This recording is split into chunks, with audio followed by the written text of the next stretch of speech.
Ito yung saba na malagkit. Nabili ko yung seedlings ito, yung pananim, almost 2 years ago. Ngayong umaga, pag ikot ko rito, sama ko si Ayman, na aking anak. Nakita ko ito, gulang na. So, sige na, putlo na ito na eh. I-harvest po namin yung ating pinakaunang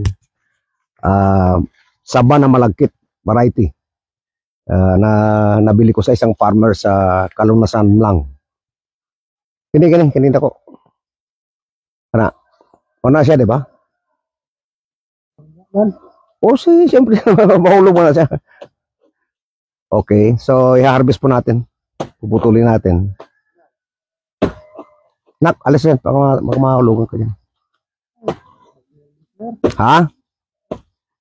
Dili man punuan ang atong tanawon diha, ang bunga man. Ngano kung daot ang punuan, daot pero bunga? Sige daw, tanawon daw. So, sabi ng ating farm worker, baka sira yung bunga kasi sira daw yung puno. Let's see.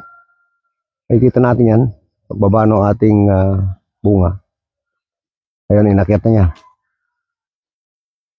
Kana. Okay. Whoa. Okay.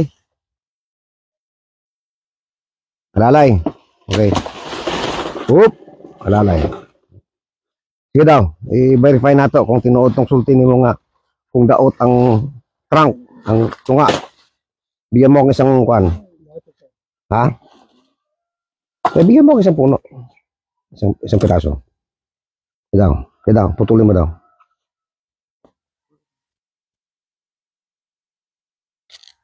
Ay, tama oh. Sira siya. Bakit daw? May kwan siya. Anong tawag ka nito? Tibagnol. Isis. Unsay rason sa tibagnol?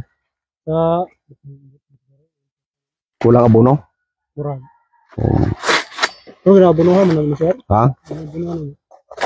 Tibagnol, no? Sige lang. Sandala ko din, no? Kaya mo ito makapit.